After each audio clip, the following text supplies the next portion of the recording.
Olá, começamos mais uma edição do Câmara Entrevista. O assunto de hoje é a saúde mental na infância e adolescência. E para falar desse tema, nós vamos conversar com o pediatra e psiquiatra Orli Carvalho. Ele é especialista na área e atua no Instituto Fernandes Figueira da Fiocruz. Seja bem-vindo, Orli. Obrigado, Beatriz, e bom dia a todas as pessoas que nos assistem neste momento. Obrigado.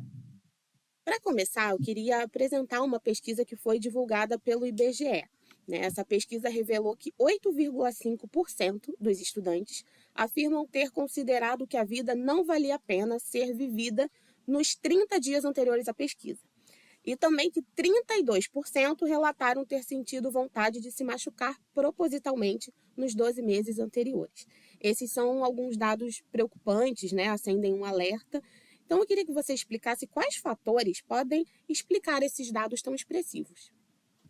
Eu agradeço, a oportunidade de falar sobre o tema, enquanto médico e pesquisador da Fiocruz. Agradeço também, instituições como o Instituto Brasileiro, o IBGE, que consegue ainda produzir pesquisas de tanto relevância, clínica e para o conhecimento sobre o que acontece com nossas crianças, adolescentes e jovens. São dados, na verdade, que você traz, Beatriz, que eles são correlatos, mas não necessariamente eles estão associados entre si.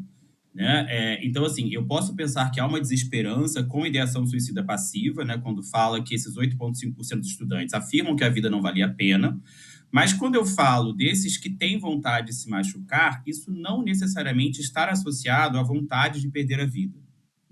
O que a gente pode entender é que ambas perguntas refletem fenômenos que são fenômenos de violência e que são fenômenos que vêm carregados de muito sofrimento emocional, mas que eles podem se diferenciar. Então, a gente pode pensar nisso que você apresenta, é que desses que querem se machucar, eles podem ou não querer acabar com a própria vida, mas ainda que eles não queiram acabar com a própria vida, eles carregam um sofrimento.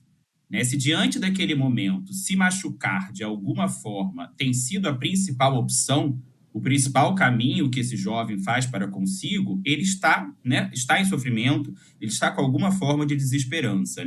Então, essas próprias pesquisas, elas apontam algumas semelhanças e algumas diferenciações, mas como é que a gente pode explicar de uma forma muito simples, e talvez a que eu quero mais divulgar aqui, se a gente entender que esses fenômenos eles expressam componentes de sofrimento mental, sofrimento psicológico e de violência, a prevenção de qualquer forma de violência, a prevenção de sofrimento mental, ou o aumento de violência ou o aumento do sofrimento mental podem explicar esses fenômenos. Existem várias explicações etiológicas mais específicas, mas eu acho que para um tema que ganha relevância para a sociedade, esse é o grande marco que eu quero aqui definir. A prevenção das formas de violência e a prevenção de tudo que ocasiona sofrimento emocional, incluindo a violência, é um grande ponto para a gente compreender e manejar esses dados que, de fato, são tão expressivos assim. E como prevenir para que essa vontade que foi tão mencionada pelos estudantes não se transforme em uma autolesão ou até mesmo num comportamento suicida? Eu vou voltar só um pouquinho, para a gente tentar fazer essa diferença que eu tentei explicar, Eu vou chamar de comportamento suicida ou de espectro suicida, esse contínuo, essa continuidade que começa com uma ideia, que seria a ideação suicida, uma ideia sobre a própria morte, e aqui eu não estou falando uma ideia de necessariamente de preferir estar morto, mas uma ideia de provocar a própria morte, que isso avança para algumas ameaças, tentativas e aí para o suicídio consumado. Esse é o contínuo suicida, o comportamento suicida. As autolesões, elas podem ser tentativas de suicídio, ou seja, se ela vier acompanhada dessa ideia de provocar a própria morte, ou podem ser autolesões sem essa ideia do suicídio, que a gente vai chamar de um grande grupo de autolesão não suicida. Esses dois fenômenos, como eu já expliquei, eles estão sobrepostos, mas uma autolesão não necessariamente está dentro do comportamento suicida. A gente tem algumas diferenças de explicação disso, mas para deixar isso claro, tanto é que as autolesões não suicidas são mais comuns, mas não por isso elas são menos importantes. E aí a ideia vai dizer, se aquele adolescente precisou recorrer a isso, ele não está bem. E aí eu retomo o que eu falei, que talvez eu vá repetir várias vezes aqui nessa nossa conversa. Como é que eu posso prevenir? Se eu entendo que uma violência provoca outra violência, A negligência provoca violência física, que facilita a violência psicológica, que facilita a violência sexual, que facilita as violências estruturais, como o racismo, né, a violência contra dissidências sexuais, por exemplo. Eu entendo que isso também provoca ou facilita, né, como um dos fatores, a violência autoprovocada. Né? Então, a autolesão não suicida ou a violência autoprovocada enquanto suicídio, elas são expressões de violência. Então, prevenir, né, o sofrimento emocional, cuidar da qualidade de vida como um todo e prevenir violências é o principal caminho, vamos assim dizer, universal para a prevenção desses fenômenos. Uma vez estabelecido um sofrimento mental categorizado como um diagnóstico psiquiátrico, aí sim algumas medidas mais específicas podem ser tomadas para prevenir esse desfecho tão duro. Mas antes desse diagnóstico, existe algum sinal de alerta para os responsáveis ou para os educadores nas escolas? Perfeito, acho que é muito bom você trazer, né, Beatriz, a questão dos educadores, né? Eu estou sempre dando um passinho para trás nas suas perguntas para a gente pensar o seguinte: se esse problema ele atinge essa magnitude, né, que a pesquisa do IBGE traz, eu entendo que ele é um problema de saúde pública. E se é um problema de saúde pública, ele é um problema de toda a sociedade. Ele não é apenas um problema dos profissionais de saúde mental. Eu acho que esse é um paradigma, que a gente tem que traduzir agora, né? Um problema que afeta tanta gente nessa dimensão é um problema que tem que ser abordado por todos.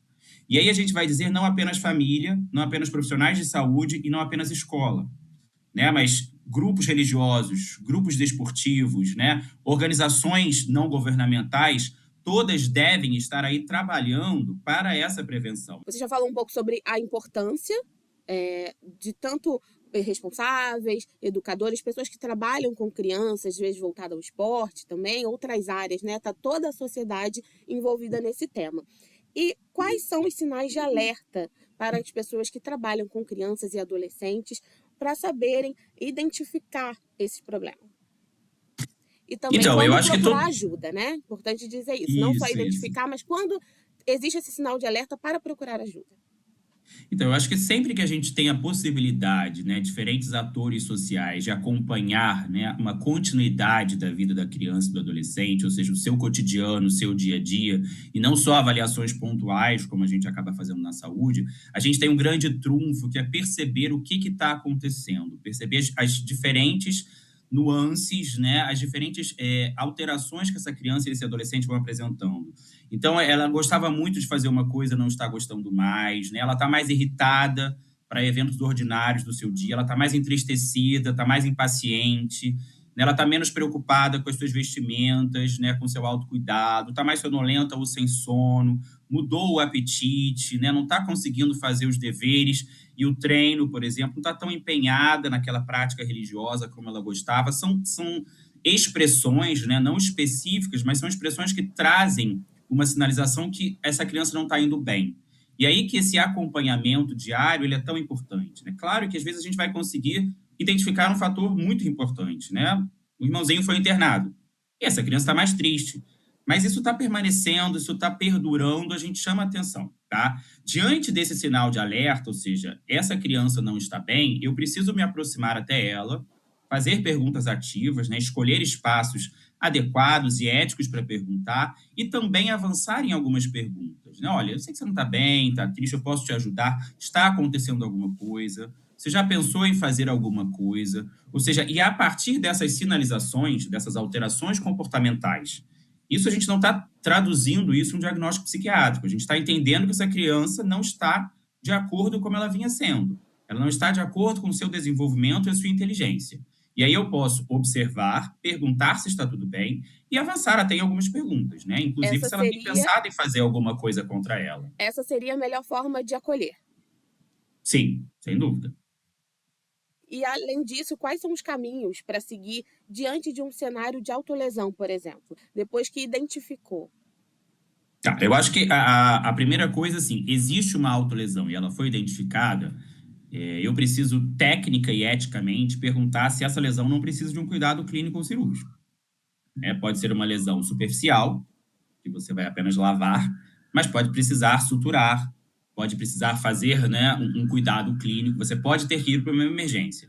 Então, diante da gravidade da lesão, Tá? Uhum. E aí eu vou entender que a gravidade da lesão não necessariamente está associada à gravidade emocional. Por quê? Eu posso ter um grande sofrimento emocional e uma lesão simples, em termos de cuidado clínico, certo? Agora, eu não posso olhar uma lesão simples e achar que esse sofrimento emocional é pequeno. Então, eu inicialmente avalio se eu preciso de algum cuidado, clínico ou cirúrgico, isso é imediato. Tá? Num segundo momento, eu questiono que motivações e que interesses.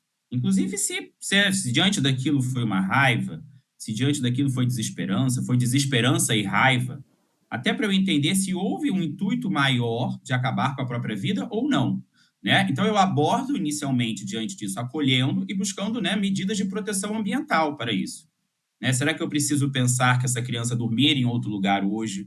Será que eu vou conversar com a escola sobre algo que está acontecendo? A partir daí, dessas medidas que a gente vai entender, né, que são primeiros cuidados emocionais, qualquer cidadão pode fazer isso, eu avanço e entendo se é necessário uma ajuda profissional. Eu não estou aqui querendo dizer, né, que os atores sociais vão agir como profissionais de saúde mental, nem reduzir a importância, até porque eu falo enquanto psiquiatra. Mas diante de um problema dessa magnitude, eu não posso esperar que apenas profissionais de saúde mental vão exercer esse cuidado.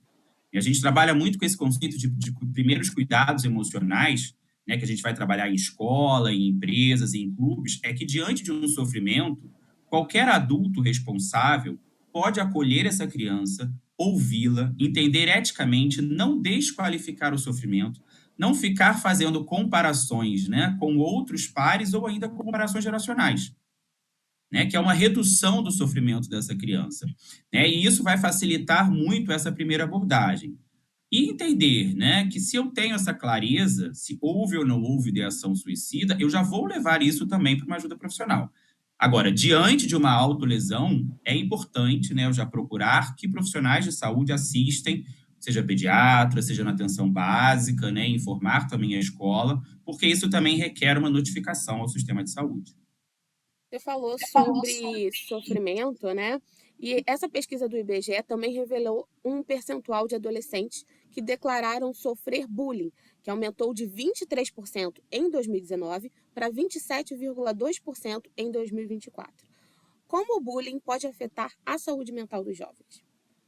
Seria importante aí a gente entender, né, o bullying ela como uma violência sistematizada, né, uma violência que perpassa uma hierarquia, né, algo desigual entre os pares, né, tendo esse caráter repetitivo, desigual e perpetuador, perdão, assim, de outras violências de sofrimento. Então, aí eu retorno, né, à nossa premissa inicial. Se o sofrimento emocional está associado a uma violência, ele facilita em muito, né, a provocação à ocorrência, né, de autolesões, sejam ou não suicidas. Então, uma violência sistemática, ela claramente piora a saúde mental, no sentido que deixa esse ambiente, né, mais hostil, ele retira a proteção, principalmente quando eu falo, né, de uma violência que acompanha os espaços digitais, ou seja, uma violência que ela não tá, ela não permanece exclusivamente no espaço físico da escola, né? E aí o que ocorre de modo online, o que ocorre de modo virtual,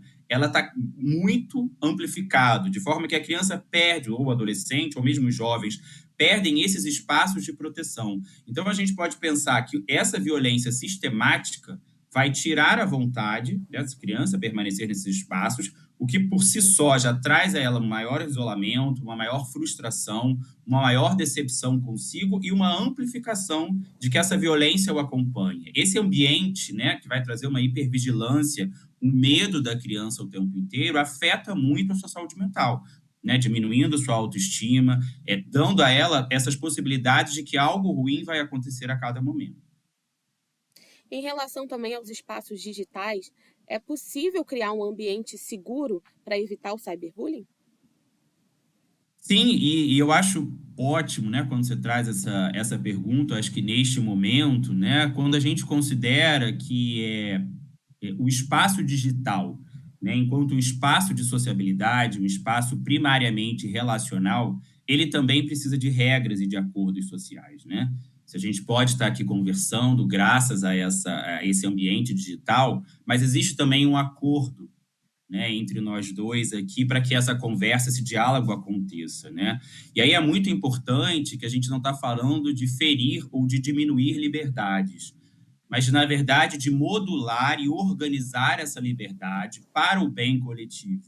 Então, eu acho ótimo quando o IBGE tem essa capacidade de produzir um relatório, uma pesquisa tão interessante, e isso afeta, de alguma forma, toda a população, incluindo, aqueles que são contrários a uma regularização da mídia, a uma regulamentação da mídia, né? Então, como é que a gente vai promover ambientes seguros em espaços digitais? Colocando regras. Isso não é diminuir a liberdade, isso é proteger aqueles que são mais vulneráveis. Isso é compreender que no espaço digital o cenário hierárquico de violências também acontece, que há minorias que sofrem mais do que maiorias e que há uma intensa violência, inclusive com recurso capital, né? Inclusive com financiamento. Então, eu acho que a gente não pode deixar de olhar para o relatório do IBGE e pensar num marco, no importante avanço que a gente teve em marco legal, que é o ECA Digital, né? E debater que isso, e eu repito isso, dada a intensidade que isso assume, principalmente em períodos onde a democracia ela precisa ser valorizada, que é entender isso como cerceamento de liberdade, não é, né? Então, quando eu entendo que uma criança frequenta esse ambiente digital, e ela, tudo bem, ela vai ter regras, ela vai ter horários, mas eu preciso de códigos e eu preciso, inclusive, de uma responsabilidade dessas plataformas em promover o espaço de segurança. Sem isso, não vai adiantar a gente ter um relatório como o do Pense, que traz para a gente dados tão duros de violência. Tá? Então, a gente tem a resposta, né? A regulamentação da mídia e entender que o espaço digital precisa de regras para o bem da sociedade é a resposta. Eu não sei o quanto, né, que muitas vezes as nossas lideranças estarão dispostas a isso, mas eu acho que esse é o caminho. Então, não demonizar as telas e as tecnologias, porque eu acho que hoje essa nossa conversa é uma prova do benefício disso, né, o quanto que a gente pode aprender e crescer com isso, mas usá-la de forma mais segura, principalmente aqueles que são os mais vulneráveis. E ainda falando sobre bullying e cyberbullying, qual a importância das campanhas de conscientização? Então, eu acho que a gente poder estar discutindo, por exemplo, aqui é um modelo, né, que é fundamental, né, um espaço, né, que a sociedade assuma isso enquanto um dever democrático, enquanto um dever da participação de todo mundo, a proteção de crianças e adolescentes, né? Então, uma campanha de conscientização é falar sim, né, que a violência autoprovocada existe, é falar sim que o suicídio é um fenômeno universal, né, que enquanto humanos podemos ter essa vontade em algum momento e reconhecer que podemos é o que vai nos fazer procurar ajuda, né? Se eu reconheço que é possível acontecer comigo, isso pode me deixar desestabilizado, mas isso me faz pensar que pode estar acontecendo com o outro. Então, quando a minha ignorância ou o meu preconceito impede esse reconhecimento da universalidade, isso interdita, isso dificulta que eu acesse o outro para entender se ele está, né, sofrendo. Então, uma campanha de conscientização, por exemplo, em escola, e aí a gente vai falar em escola como um espaço universal, um espaço prioritário que, pela nossa legislação, né, deve ser frequentada por crianças e adolescentes nessa faixa etária, é um espaço que eu vou ensinar crianças que essa realidade pode existir, eu vou ensinar crianças a lidar com os diferentes, eu vou ensinar crianças a tolerar e valorizar as diferenças, e nomear também os seus sentimentos, né? Reconhecer e nomear seus sentimentos para que elas sejam capazes de buscar ajuda se elas não estiverem bem e para que isso promova uma empatia para ela reconhecer o sofrimento do outro e não abusar da diferença do outro num caráter agressivo, como vemos em tantas sociedades. Então, essa seria a importância. Não uma importância de necessariamente procure ajuda. Esse modelo de campanha ele é muito importante, mas ele não basta. Primeiro, porque às vezes faltam locais de ajuda. E parece que eu designo que só um grupo pode ajudar.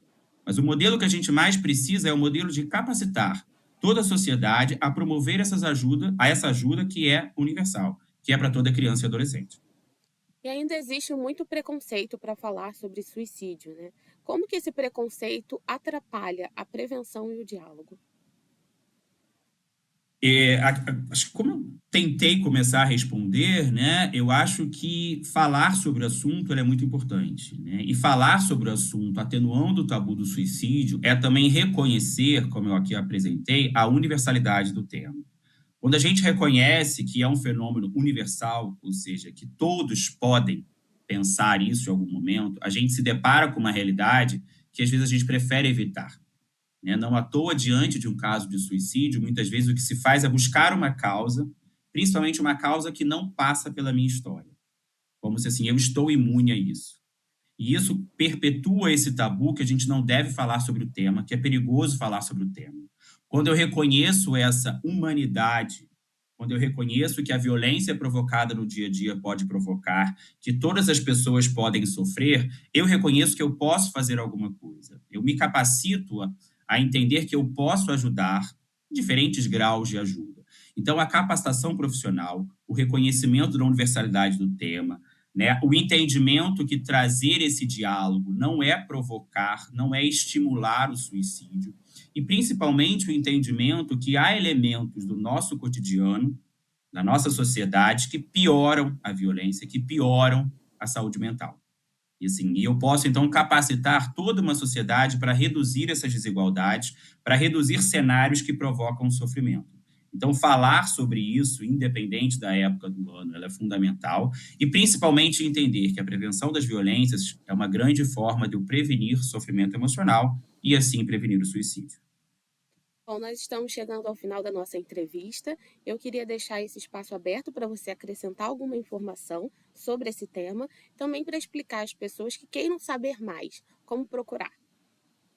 Então, agradeço essa oportunidade, Beatriz e a TV Câmara, por estar, né, debatendo sobre isso. Sugiro que vocês, né, continuem nesse empenho, isso é muito importante. Acessem os dados aos telespectadores, os dados do IBGE, né, busquem organizações como Unicef, CVV, né, associações de psiquiatria e de psicologia, né, buscando fontes confiáveis sobre isso, né, entendendo também que o sofrimento ele está em todos os cenários, e estimulo aqui, né, grupos pedagógicos, grupos da atenção básica em saúde a provocarem no sentido de trazerem esse assunto para uma discussão, não um assunto específico em uma aula ou em uma campanha em um mês especificamente, mas que a gente possa trazer esse cenário da prevenção da violência como um aspecto transversal.